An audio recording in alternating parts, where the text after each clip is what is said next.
बोलिए क्या है? राऊत साहेब, बोला.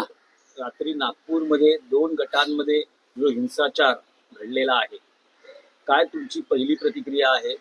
जी दृश्य बघितली असतील, जाळपोळ, वाहनांची दगडफेक, ही दृश्य आम्ही पाहण्यापेक्षा मुख्यमंत्र्यांनी जर पाहिली असतील तर दंगलखोर कोणत्या पक्षाचा, कोणत्या जातीचा, कोणत्या धर्माचा, कोणत्या पंथाचा, कोणत्या गटाचा हे न पाहता महाराष्ट्रासारख्या राज्यातली कायदा सुव्यवस्था राखण्यासाठी ते कठोर पावलं उचलतील. कारवाया फक्त भीमा कोरेगाव, एल्गार, बरं का, माओवादी ह्यांच्यावर करून चालत नाही. महाराष्ट्र राज्य वेठीस धरणाऱ्या प्रत्येकावर व्हायला हवे. हे दंगल पेटवणारे कोण आहेत? त्यांना कोणाची प्रेरणा आहे आणि दंगली का पेटवल्या जात आहेत? हा महाराष्ट्रामध्ये अत्यंत संशोधनाचा विषय आहे. होळीलाही वातावरण खराब केलं. राजापुरात काय घडलं, अन्य भागात काय घडलं होळीला? होळीसारख्या सणांना कधी या महाराष्ट्रात दंगली उसळल्या नव्हत्या. उद्या गुढीपाडव्याला दंगली उसळण्याचा प्रयत्न करतील आपलेच लोक. आणि काल औरंगजेबाचे ढाल करून काही लोक हिंदू मुसलमान दंगे पेटवतात या राज्यामध्ये. बाबरीचं उदाहरण देत आहेत की बाबरी प्रमाणे आम्ही महाराष्ट्रामध्ये औरंगजेबाची कबर उद्ध्वस्त करू. आमचं असं म्हणणं आहे, सरकार तुमचं आहे ना, नरेंद्र मोदी तुमचे आहेत, देवेंद्र फडणवीस तुमचे आहेत, दंगली कशाला करताय? सरकारनं जाऊन कबर उद्ध्वस्त करून टाकावी. तुमचंच सरकार आहे, तुमच्या विचारांचं सरकार आहे, तुमच्याच मतदानातून आलेलं सरकार आहे. मोहनराव भागवत, देवेंद्र फडणवीस, एकनाथ शिंदे, अजित पवार या 4 लोकांनी हातात कुदळ फावडे घेऊन जावं आणि आतमध्ये जावं त्यांनी, कुठे जी काय कबर असेल ती, आणि त्यांच्या लोकांच्या ज्या इच्छा आहेत त्या पूर्ण कराव्या. काय चाललंय या महाराष्ट्रामध्ये? आम्ही वारंवार सांगतो आहोत की छत्रपती शिवाजी महाराजांचा शौर्याचं ते मेमोरियल आहे. एक औरंगजेब इथे आला, एक अफजल खान इथे आला, एक शाहिस्त खान इथे आला आणि इथून परत नाही गेला. मावळ्यांनी, छत्रपतींनी, संभाजी राजांनी त्याची कबर इथेच खणली. हे महाराष्ट्राच्या शौर्याचं एक प्रतीक आहे. पण राष्ट्रीय स्वयंसेवक संघची विचारधारा अशी आहे तर भाजपची की छत्रपती शिवाजी महाराजांचं आणि संभाजी राजांचं महत्व कमी करायचं, ही त्यांची पहिल्यापासूनची विचारधारा. छत्रपती शिवाजी महाराज आणि संभाजी महाराज हे भाजपचं कधीच शौर्याचं आणि विजयाचं प्रतीक नव्हतं आणि नाही. त्याच्यामुळे आधी विलन संपवला की हिरो आपोआप संपतो. त्याच्यामुळे विलनवरती हल्ला करून महाराष्ट्राच्या हिरोना संपवायचं, ही बहुतेक यांचं एक भूमिका दिसते. महाराष्ट्राच्या जनतेनं या कारस्थानापासून सावध राहायला पाहिजे. आता विषय राहिला बाबरीचा. 1992-91 तो लढा, ते आंदोलन वेगळं होतं. आणि बाळासाहेब ठाकरे, माननीय हिंदुहृदय सम्राट, हे तेव्हा काय म्हणाले होते? बाबरीचं आंदोलन सुरू होण्याआधी आणि नंतर हे जरा ह्या लोकांनी समजून घेतलं पाहिजे. आम्हाला त्यांनी बाळासाहेब ठाकरे काय भूमिका सांगू नये, आम्हाला बाळासाहेब ठाकरे माहिती आहे. बाळासाहेबांचं स्पष्ट मत होतं, आम्हाला फक्त बाबरीमध्ये इंटरेस्ट आहे. आम्हाला एक बाबरी द्या, बाकी सगळ्या मशिदी आणि कबरी तुमच्या आहेत. आम्ही तिकडे ढुंकून बघणार नाही. फक्त अयोध्येमध्ये श्रीराम मंदिर उभं करू आम्ही, आणि ते सुद्धा जिथे अतिक्रमण झालं, आक्रमण झालं त्या जागेवर. आम्हाला एका बाबरीचा संबंध आहे, बाकी आमचा कोणत्याही मशिदी किंवा कबरीशी आमचा हस्तक्षेप असणार नाही. या देशामध्ये हिंदू आणि मुसलमान यांनी सामंजस्याने राहायला पाहिजे, तर हा देश हे राज्य टिकेल. ही बाळासाहेब ठाकरेंची भूमिका होती. बाळासाहेबांचा लढा हिंदुत्वाचा हा राम मंदिराचा होता आणि त्यासाठी बाबरीचं जे काय आम्ही पतन केलं ते त्यासाठी केलं. रोज उठून एक मशीद पाडायची आणि कबर तोडायची हे हिंदुत्व माननीय बाळासाहेब ठाकरेंनी कधी लोकांपर्यंत रुजवलं नाही आणि आम्हाला दिलं नाही. राऊतसाहेब, मुख्यमंत्री देवेंद्र फडणवीस यांच्या नागपुरात जी घटना होते आहे, म्हणजे ही घटना नागपुरात होते आणि स्थानिक आमदार प्रवीण दटके असं म्हणतायत की हा पूर्वनियोजित कट होता. लोक ज्यांनी दंगा पेटवला ते बाहेरून आलेले होते. शक्य नाही. जर मुख्यमंत्र्यांच्या मतदारसंघात बाहेरून येऊन लोक दंगा पेटवतायत, प्रचंड जाळपोळ होते, याचा अर्थ असा आहे की मुख्यमंत्र्यांचं गृह खातं तो गृहमंत्री म्हणून ते अपयशी आहेत, फेल्युअर आहे. राज्यात विधानसभेचं अधिवेशन सुरू असताना मुख्यमंत्री कायदा सुव्यवस्थेवरती गर्जना करत असताना जर अशा प्रकारचा दंगा त्यांच्या मतदारसंघात होत असेल तर हे करणारे कोण आहेत? पण माझा ह्याच्यावर विश्वास नाही. गेले 2 दिवस मी नागपुरात विश्व हिंदू परिषद, बजरंग दल या गटाचे लोक समोर येऊन भडकवणारी वक्तव्य देताना मी पाहतोय. वृत्तवाहिन्यावर पाहतोय, वृत्तपत्रात पाहतोय. इशारे देत आहेत, धमक्या देत आहेत. इथे बाहेरून आलेले लोक नाहीत ना. डोक्याला म्हणजे त्यांची जी काय ओळख आहे, डोक्याला खूप तेल वगैरे लावून चकचकीत असं, बरं का, किती तेल, मग ते नक्की विश्व हिंदू परिषदेचे लोक आहेत किंवा संघाचे लोक आहेत आणि ते नागपूरचेच आहेत ना. चेहरे कळतात ना. तर हे करणारे कोण आहेत? पण माझा ह्याच्यावर विश्वास नाही. गेले 2 दिवस मी नागपुरात विश्व हिंदू परिषद, बजरंग दल या गटाचे लोक समोर येऊन भडकवणारी वक्तव्य देताना मी पाहतोय. वृत्तवाहिन्यावर पाहतोय, वृत्तपत्रात पाहतोय. इशारे देत आहेत, धमक्या देत आहेत. इथे बाहेरून आलेले लोक नाहीत ना. डोक्याला म्हणजे त्यांची जी काय ओळख आहे, डोक्याला खूप तेल वगैरे लावून चकचकीत असं, बरं का, किती तेल, मग ते नक्की विश्व हिंदू परिषदेचे लोक आहेत किंवा संघाचे लोक आहेत आणि ते नागपूरचेच आहेत ना. चेहरे कळतात ना.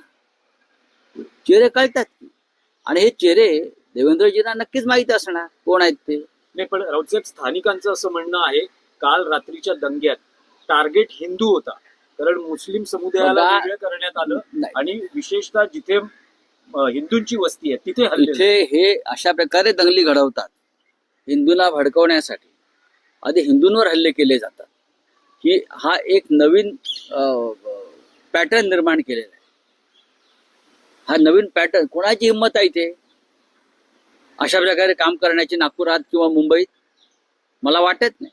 हा एक दंगल पॅटर्न महाराष्ट्रामध्ये नवीन किंवा देशात नवीन निर्माण झालेला आहे. आधी हिंदूंच्या डोक्यामध्ये भय निर्माण करायचं, त्यांच्यावरती हल्ले घडवायचे आणि मग त्यांना दंगलीसाठी प्रवृत्त करायचं आणि मग अख्ख्या राज्यात देशात दंगली पेटवून 2029च्या निवडणुकीला सामोरं जायचं.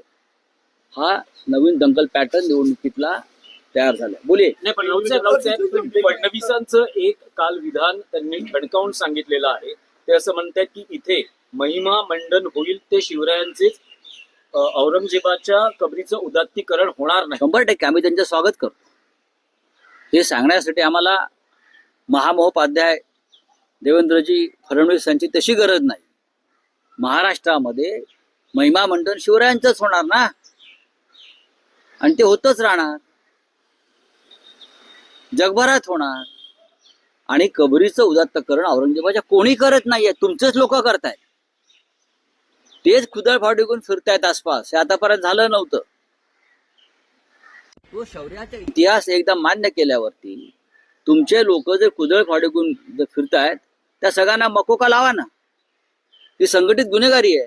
राऊतसाहेब, एक मराठीत आणखी एक प्रश्न आहे. तुम्ही मुख्यमंत्र्यांना पत्र लिहिलं आहे. मंत्री जयकुमार रावल यांच्या काही भ्रष्टाचारावर बघा, हे जे औरंगजेबाची प्रकरण वगैरे काढलेली आहे ती सरकारमधल्या मंत्र्यांची भ्रष्टाचाराची प्रकरणं दाबण्यासाठी सुरू आहे.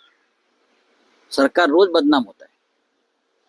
अनेक प्रश्न या राज्यात निर्माण झालेले आणि त्याच्यामुळे हे औरंगजेबासारख्या विषयांना उत्तेजन द्यायचं काम चाललेलं आहे. जयकुमार रावल यांनी रावल कोऑपरेटिव्ह बँक, आधीची दोंडाईचा कोऑपरेटिव्ह बँक, ही जवळजवळ 180 ते 190 कोटी रुपये त्या बँकेतून आपल्या नातेवाईकांना बेकायदेशीरपणे दिले.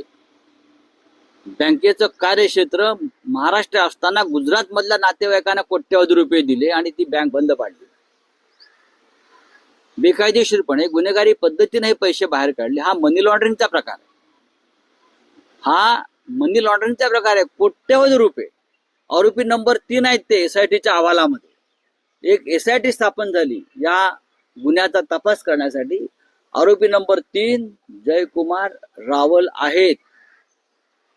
पण हा संपूर्ण एसआयटीचा अहवाल दाबला. त्यांची अटक अटळ होती. ती अटक देवेंद्र फडणवीस यांच्या सहीनच टाळण्यात आली. आज ते मंत्रिमंडळामध्ये आहेत. 180 कोटी रुपये गरीब जनतेचे लुटलेले आहेत.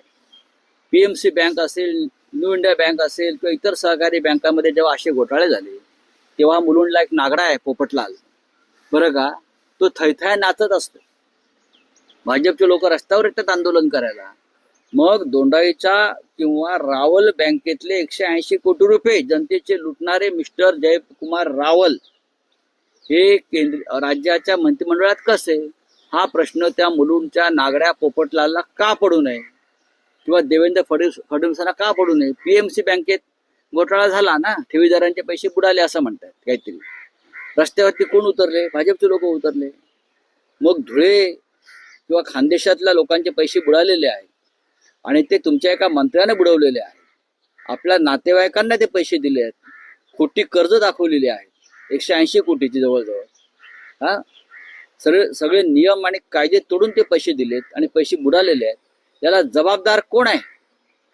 त्या मंत्र्याचा राजीनामा घेतला पाहिजे ना देवेंद्र फडणवीसांनी. पण अशा सगळ्या विषयावरचं लक्ष हटवण्यासाठी महाराष्ट्रामध्ये औरंगजेबाचं कबर प्रकरण काढून दंगली घडवल्या जात आहेत. बोलिये.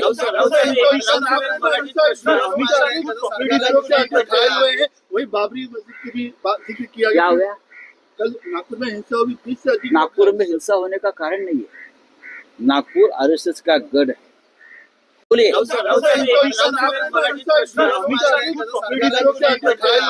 वही बाबरी मस्जिद की भी जिक्र किया क्या गया। हुआ? कल नागपुर में हिंसा हुई, 30 से अधिक। नागपुर में हिंसा होने का कारण नहीं है. नागपुर आरएसएस का गढ़ है. आरएसएस का हेडक्वार्टर मुख्यालय नागपुर में है.